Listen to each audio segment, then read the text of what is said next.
I want to talk about what it means to do good. Innovation is the focal point. The idea of being a champion is just so part of our culture. In my view, what it takes to be an entrepreneur and in the game. And we see a larger number of women taking leadership in their countries.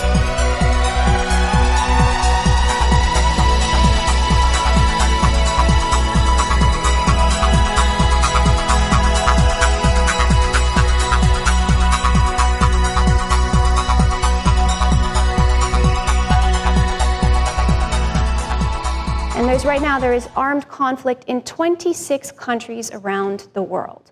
And so you look at this, and on the surface of it, it feels as if the odds of any one of us ever truly making a difference are completely stacked against us, as if no amount of personal initiative or individual philanthropy will ever do much good at all.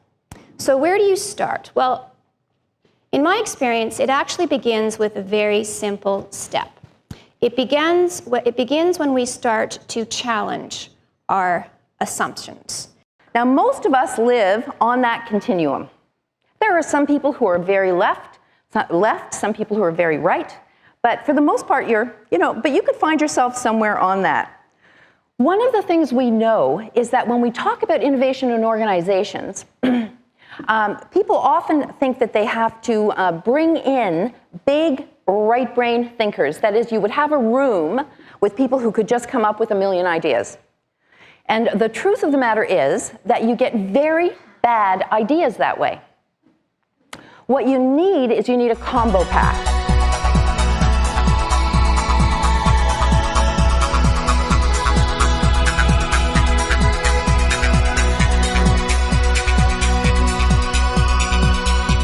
Anyone that gets out of bed in the morning and has to go and make it happen, or else their kids don't get the shoes, is an entrepreneur. And again, underlying message, not for everyone. 51-49. You know, a lot of us are dysfunctional people. And you remember that old song that was, when I was a young boy, I asked my mother, what would I be? Will I be handsome? Will I be rich? Here's what she said to me. My mother said, no. It's all set to come in with que sera, sera. Neither, right? And so I have developed a way of talking about this that I call leading after leaving.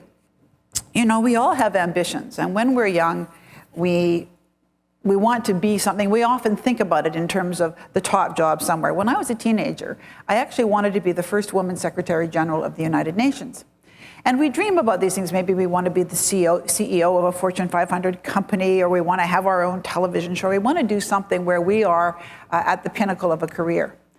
And nobody ever thinks about when that's going to end. I mean, I have a lot of young people who say to me, mostly girls, but not just girls, who say, you know, I'd love to follow in your footsteps and be Prime Minister of Canada. They never say, I'd like to follow in your footsteps and be the former Prime Minister of Canada.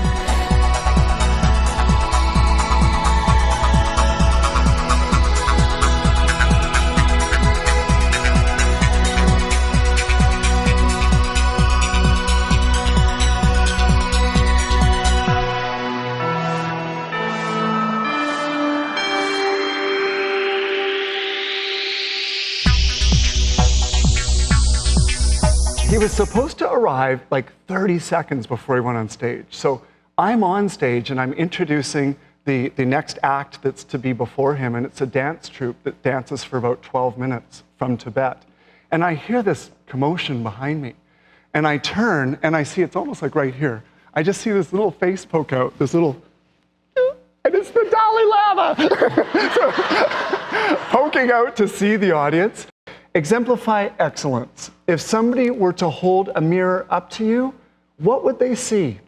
Take time to specifically think how we bring some of those universal basic leadership qualities to life.